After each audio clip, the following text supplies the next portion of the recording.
नमस्कार साथियों, मैं कुंदन कुमार स्वागत करता हूं डीसी यानी डेली करंट अफेयर्स एनालिसिस के इस शानदार सेशन में। दोस्तों आज के सेशन में हम उन चुनिंदा प्रश्नों का संग्रह देखेंगे जो आगामी आपके किसी भी परीक्षा के दृष्टिकोण से बेहद ही रामबाण साबित होने वाली है। साथ ही साथ दोस्तों यह सेशन उन विद्यार्थियों के लिए बेहद खास होने वाला है जो विद्यार्थी रेलवे के किसी भी परीक्षा की तैयारी कर रहे हो। यानी रेलवे में ग्रुप वार होता है दोस्तों, ग्रुप डी होता है, एनटीपीसी होता है, टेक्नीशियन होता है, जेई होता है, आरपीएफ होता है दोस्तों। इसके अलावा दोस्तों बिहार से रिलेटेड या आपको बैंकिंग क्षेत्र में जो भी बच्चे तैयारी कर रहे हैं उनके लिए यह सेशन बेहद ही लाभदायक होगी। तो चलिए सेशन की शुरुआत करते हैं एक शानदार मोटिवेशनल के साथ, कोटेशन के साथ इस सेशन की शुरुआत करते हैं। क्या है दोस्तों, 3 बेहतरीन सलाह। यानी आपको तो सलाह सब लोग देता होगा, लेकिन 3 बेहतरीन काम करना, यानी 3 बेहतरीन सलाह क्या है दोस्तों। सोचो मत, यानी सोचो मत, शुरुआत करो। यानी आप किसी भी काम को करने जा रहे हैं तो सोचिए मत, उस काम को क्या कीजिए, शुरू कीजिए। वादा मत करो, यानी अपने आप से वादा मत करो, साबित करो। साबित करके दिखाना है कि हमको ये काम कर लेना है, वादा नहीं करना है। उसके बाद बताओ मत, यानी अपने काम के बारे में किसी को मत बताओ, कान खबर लगने नहीं दो, करके दिखा दो। क्या करो दोस्तों, करके दिखा दो, यानी अपना काम उसको करके दिखा दो। जब आपका काम बोलने लगेगा तो जाहिर सी है जो पटीदार है, जो पड़ोसी है, उसके कलेजा पर क्या हो जाएगा, सांप नाचने लगेगा दोस्तों। आइए, पिछले वीडियो में आपसे क्वेश्चन पूछा गया था कि हाल ही में लोकसभा में कितनी नई भाषाओं के अनुवाद सेवा का विस्तार किया गया है। तो इसका ऑप्शन हो जाएगा 3 नंबर है, यानी ऑप्शन नंबर 3।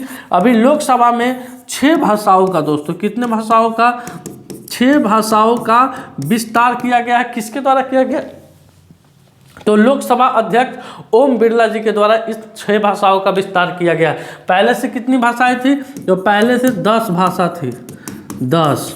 अब आते हैं अगले प्रश्न की तरफ। यानी आज का जो सेशन शुरू होता है, सेशन के शुरुआत में दिवस से क्वेश्चन रहता है, तो फिर आपके सामने दिवस से ही क्वेश्चन आया है दोस्तों।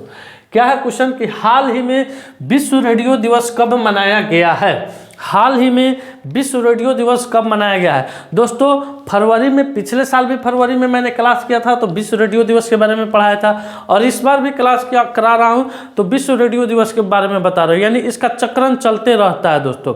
दिवस है, हर एक साल आता है दोस्तों, लेकिन उसमें क्या आती है, बड़ी शानदार चीज़ आती है, थीम आती है। क्या आती है दोस्तों, थीम आती है। अधिकांश दिवस कोई ना कोई थीम पे मनाया जाता है। सारे दिवस थीम पे नहीं मनाया जाता, लेकिन अधिकांश दिवस कोई ना कोई थीम पे मनाया जाता है। आइए देखते हैं, और जिसमें थीम नहीं रहता है उससे आपको स्टैटिक्स जीके भी निकलने को मिलेगा।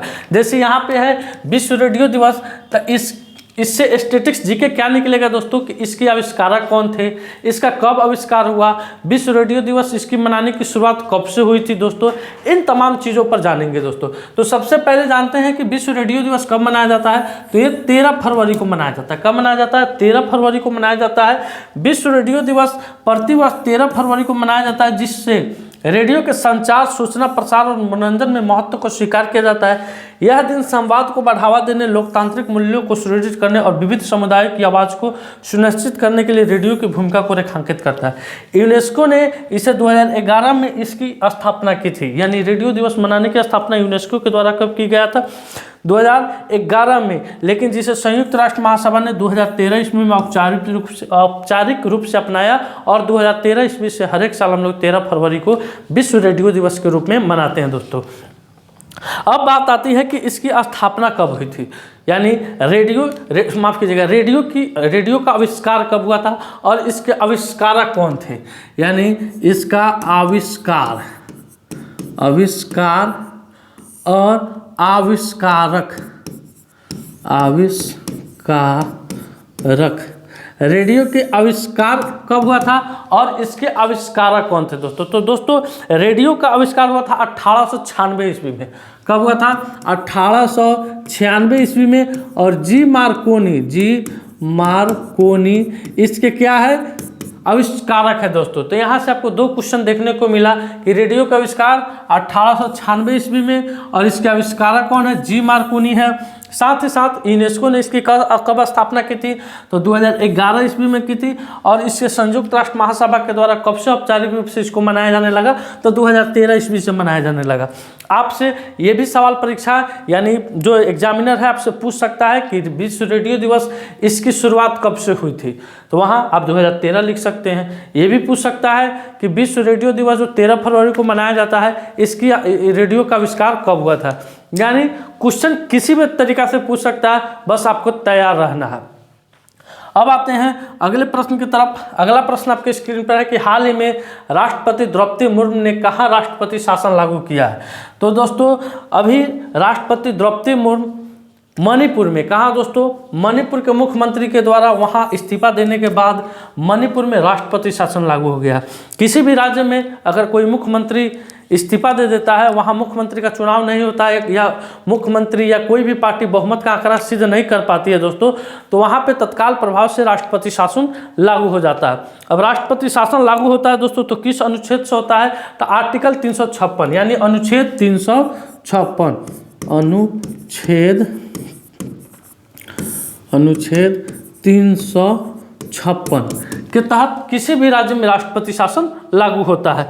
अब यहाँ दोस्तों कुकी और मैथई में, हमेशा कुकी और मैथई दो जनजाति है मणिपुर की, अक्सर वहाँ उनके बीच तनाव की स्थिति, क्या दोस्तों, कुकी और मैथई दो जनजाति है दोस्तों, अक्सर उनके पीछे यानी 2023 ईस्वी से, कब से दोस्तों, 2023 से यहाँ पे क्या चल रहा है, इन दोनों के बीच तनाव चल रहा है, जिसमें वहाँ के मणिपुर के मुख्यमंत्री उसको नहीं संभाल पाते थे। इसी कारण अंदरूनी कलह के कारण वहाँ क्या होगा, उन्होंने अपना इस्तीफा दे दिया। अब अनुच्छेद 356 के तहत राष्ट्रपति द्रौपदी मुर्मू ने वहाँ राष्ट्रपति शासन लागू किया है। अब जानते हैं दोस्तों यहाँ से दो क्वेश्चन और निकल के आ रहा है। क्या क्वेश्चन निकल के आ रहा है कि सबसे अधिक राष्ट्रपति शासन किस राज्य में लगा है। सबसे अधिक राष्ट्रपति शासन किस राज्य में लगा है, तो मणिपुर और उत्तर प्रदेश। क्या दोस्तों, सबसे अधिक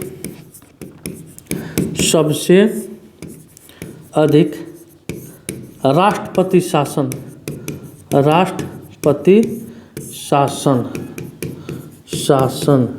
तो एक में हो जाएगा दोस्तों मणिपुर और दो में यूपी उत्तर प्रदेश। और आपसे पूछे दोस्तों सर्वाधिक लंबे समय तक किस राज्य में राष्ट्रपति शासन लागू था, सर्वाधिक लंबे समय तक किस राज्य में राष्ट्रपति शासन, सर्वाधिक लंबे समय तक अगर किसी राज्य में राष्ट्रपति शासन था वो जम्मू कश्मीर में।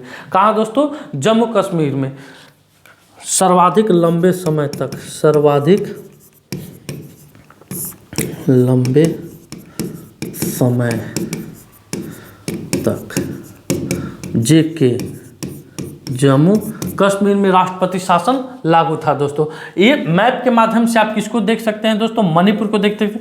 ये ग्रीन जो कॉरिडोर है दोस्तों, ये क्या है, आपका मणिपुर है, जिसकी राजधानी क्या है, इम्फाल है। अब आते हैं अगले प्रश्न की तरफ, और अगला प्रश्न आपकी स्क्रीन पे आ रहा है कि IPL यानी जो भी RCB के फैन होंगे उनके लिए एक करारा झटका लगने जा रहा है दोस्तों। ये संयस लगाया जा रहा था, ये अनुमान लगाया जा रहा था कि IPL 2025 के RCB के नए कप्तान हो सके तो विराट कोहली को नियुक्त किया जाएगा, लेकिन RCB फैंस के लिए जोरदार तमाचा मारा गया उनके गालों में। और इस बार यानी IPL 2025 का जो कप्तान मिला है रजत पाटीदार, कौन दोस्तों, रजत पाटीदार, किसको दिया गया, कप्तानी का जिम्मा सौंपा गया, ये है रजत पाटीदार दोस्तों। IPL 2025 का RCB के कप्तान किसे नियुक्त किया गया है, रजत पाटीदार को नियुक्त किया गया। अब बात दोस्तों जब IPL की छिड़ी है तो चलिए IPL के बारे में कुछ जानते हैं। IPL इसकी इंडियन प्रीमियर लीग, इसकी शुरुआत कब होती है दोस्तों, तो इसकी शुरुआत 2008 ईस्वी में होती है। और शुरुआती मैच यानी जो फर्स्ट विजेता थी वो कलकत्ता नाइट्स राइडर थी। कौन थी दोस्तों, कलकत्ता नाइट्स राइडर थी इसके फर्स्ट विजेता। सर्वाधिक जीते हैं दोस्तों, चेन्नई जीता है और मुंबई जीता है। और IPL में सर्वाधिक रन किसके पास है, यानी सर्वाधिक व्यक्तिगत स्कोर किस खिलाड़ी के पास है, तो अपने चीकू भैया यानी विराट कोहली के पास है, जो RCB के हैं। और इतना रन होने के बावजूद भी सर मालूम है बाबू, आज तक RCB फाइनल में नहीं पहुंच पाया है, यानी किताब नहीं जीत पाया है दोस्तों।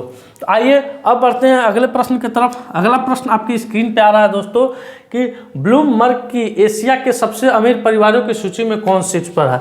तो दोस्तों ब्लूमबर्ग एक रैंकिंग करने वाली संस्था है दोस्तों, जिसका काम है एशिया के उन चुनिंदा परिवारों का डाटा कलेक्ट करना जो सबसे अमीर है। और इस डाटा कलेक्शन में सबसे अमीर शहजादे के रूप में, यानी सबसे अमीर परिवार के रूप में किसका नाम आया है। आपके सामने स्क्रीन पर 4 ऑप्शन दिए जा रहे हैं। मुकेश अंबानी, मिस्त्री परिवार, चुराव नोट परिवार, यहाँ परिवार लिख देते हैं दोस्तों, परिवार, और अडानी परिवार।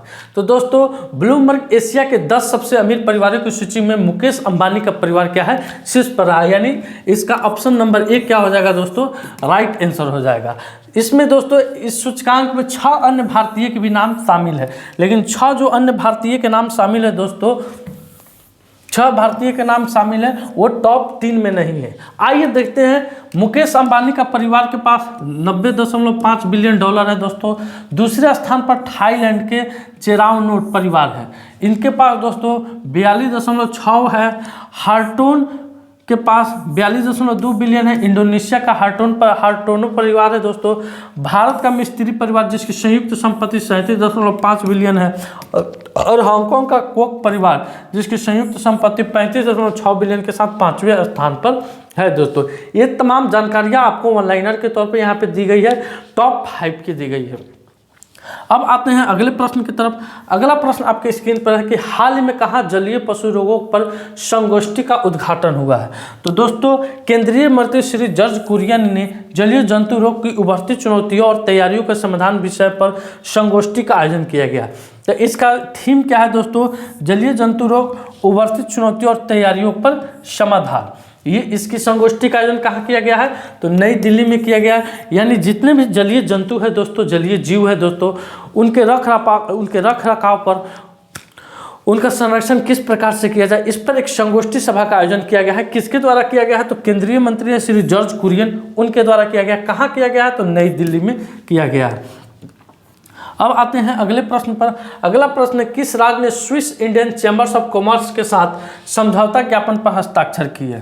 तो कर्नाटक राज्य। कौन सा राज्य दोस्तों, कर्नाटक सरकार ने ग्लोबल इन्वेस्टर 2025 के दौरान अंतर्राष्ट्रीय व्यापार सहयोग को बढ़ावा देने के लिए Swiss Indian chambers of commerce के साथ एक समझौता ज्ञापन पर क्या किया दोस्तों, हस्ताक्षर किया। इस क्वेश्चन का उत्तर हो जाएगा ऑप्शन नंबर 1 कर्नाटक हो जाएगा। अब आते हैं अगले प्रश्न की तरफ। अगला प्रश्न आपकी स्क्रीन पे है कि हाल ही में मृदा स्वास्थ्य को बढ़ावा देने के लिए किस राज्य में हर खेत स्वास्थ्य खेत अभियान शुरू किया गया है। हाल ही में मृदा स्वास्थ्य को बढ़ावा देने के लिए किस राज्य में हर खेत स्वस्थ खेत अभियान शुरू किया गया है, तो हरियाणा राज्य में। यानी हरियाणा राज्य में दोस्तों हर खेत, यानी यहाँ भी मृदा अपर्दन के लिए मिट्टी जांच का लैब खोला जाता है। तो अगर मिट्टी की गुणवत्ता की जांच की जाए तो पता चलता है कि मिट्टी में किस पोषक तत्वों की कमी है, और उसका सही समय पर उपचार होने के बाद किसान को इससे काफ़ी क्या मिलता है, लाभ मिलता है दोस्तों। तो इसकी शुरुआत कहाँ हुई है, हरियाणा में हुई है। हरियाणा के मुख्यमंत्री कौन है, नायब सिंह सैनी दोस्तों। कौन है, नायब सिंह सैनी। हरियाणा के क्या है दोस्तों, मुख्यमंत्री हैं नायब सिंह सैनी। अब आते हैं हरियाणा के बारे में कुछ फैक्ट यहाँ दिया गया है दोस्तों। हरियाणा के मैप के माध्यम से हम लोग समझते हैं कि इंडिया के मैप में, कि हाँ दोस्तों इंडिया के मैप में हरियाणा यहाँ, ये आपको पूरा भारत का मैप है। ये जो आपको क्षेत्र दिख रहा है दोस्तों, ये कलर के, ये हरियाणा है दोस्तों। हरियाणा इधर हिमाचल प्रदेश पड़ता है दोस्तों, उत्तर प्रदेश पड़ता है, राजस्थान पड़ता है और पंजाब पड़ता है, यूँ कहें, और इस साइड में दिल्ली पड़ता है दोस्तों। यूँ कहें तो हरियाणा दोस्तों चार जो से घिरा हुआ है, पंजाब, हिमाचल प्रदेश, राजस्थान और उत्तर प्रदेश दोस्तों। अब आइए चर्चा करते हैं वन लाइनर पर। अंतर्राष्ट्रीय सरस्वती महोत्सव का आयोजन हरियाणा के पिहोवा में किया जा रहा है। हरियाणा सरकार ने सम्मान संजीवनी ऐप लॉन्च किया है। हरियाणा सरकार ने वाहन स्क्रैप पेज और रिसाइकलिंग सुविधा को प्रोत्साहित नीति 2024 की अधिसूचित किया है। ब्लिंकिट ने गुरुग्राम में 10 मिनट में एम्बुलेंस सेवा शुरू की है। विश्व प्रसिद्ध सूरज कुंड मेला 2025 के फरीदाबाद में आयोजित किया जाएगा। हरियाणा में 21वीं पशु गणना का शुभारंभ किया गया है। पारंपरिक ज्ञान के संचार और प्रसार पर अंतर्राष्ट्रीय सम्मेलन गुरुग्राम में हुआ है। अंतर्राष्ट्रीय गीतम महोत्सव 2024 का आयोजन कुरुक्षेत्र में किया जाएगा दोस्तों। ये हरियाणा का वन लाइनर है दोस्तों। अब आते हैं अगले प्रश्न की तरफ। अगला प्रश्न आपकी स्क्रीन पर कि हाल ही में इसरो ने किस IIT के साथ मिलकर एक स्वदेशी सेमीकंडक्टर चिप विकसित की है? तो IIT मद्रास के साथ मिलकर, किसके साथ दोस्तों? IIT मद्रास के साथ मिलकर इसरो ने अभी हाल फिलहाल में एक सेमीकंडक्टर चिप को विकसित किया है। अब IIT की बात हो रही है तो IIT से वन लाइनर दिखाते हैं दोस्तों। सेना ने उच्च ऊंचाई पर बांस आधारित बंकर विकसित करने के लिए IIT गुवाहाटी के साथ क्या क्या समझौता किया है? स्वदेशी 6G ऑप्टिकल चिपसेट के लिए C-DOT ने IIT मुंबई के साथ साझेदारी की है। IIT मद्रास ने एशिया के सबसे बड़े उथले तरंग बेसिन का अनावरण किया है। IIT गुवाहाटी ने कैंसर थेरेपी के लिए इंजेक्टेबल हाइड्रोजेल विकसित किया है। IIT मुंबई ने मृदा प्रदूषण से निपटने के लिए बैक्टीरिया विकसित किया है। QS वर्ल्ड यूनिवर्सिटी रैंकिंग में IIT दिल्ली ने भारत में शीर्ष स्थान हासिल किया है। IIT खड़गपुर ने QS वर्ल्ड यूनिवर्सिटी रैंकिंग 2025 में दूसरा स्थान और IIT कानपुर ने अन्य लक्ष्य स्टेनलेस प्रौद्योगिकी को विकसित किया है दोस्तों। ये IIT से संबंधित वन लाइनर है। अब आते हैं अगले प्रश्न की तरफ कि हाल ही में किस भारतीय को ICC चैंपियंस ट्रॉफी 2025 के लिए इवेंट एम्बेसडर के रूप में नियुक्त किया गया है? तस्वीर देखते आपको पता चल जाएगा इसका आंसर क्या होने वाला है। तो शिखर धवन होने वाला है। क्या होने वाला है? शिखर धवन। इसका आयोजन दोस्तों पाकिस्तान और दुबई में होने वाला है। ICC चैंपियंस ट्रॉफी, इसका आयोजन पाकिस्तान और दुबई, पाकिस्तान और दुबई, कहाँ दोस्तों? दुबई में इसका आयोजन होने वाला। कब से कब इस मैच का आयोजन होने वाला है दोस्तों? तो 19 फरवरी से 17 मार्च, 19 फरवरी टू 17 मार्च, 19 फरवरी से 17 मार्च तक इस मैच का आयोजन होगा दोस्तों। इसमें 2025 के लिए इवेंट एम्बेसडर के रूप में शिखर धवन के नाम के अलावा दोस्तों ये भारतीय नाम है, अन्य नाम है सरफराज अहमद, शेन वाटसन और टिम साउदी। ये चारों नाम इवेंट ब्रांड एम्बेसडर के रूप में नामित हुआ है ICC के द्वारा दोस्तों। अब आते हैं आज के सवाल पर, और आज का सवाल है कि भ्रष्टाचार धारणा सूचकांक 2024 में भारत किस स्थान पर है? 96, 95, 97, 98। इस क्वेश्चन का उत्तर आपको कमेंट सेक्शन में देना है दोस्तों। आज का सेशन मेरा यहीं समाप्त हुआ। वीडियो हेल्पफुल लगे वीडियो को लाइक कीजिए, शेयर कीजिए, चैनल पर नए हैं तो चैनल को सब्सक्राइब कीजिए। मिलते हैं आपसे अगले वीडियो में, तब तक के लिए धन्यवाद। अपना ख्याल रखिएगा। भारत माता की जय।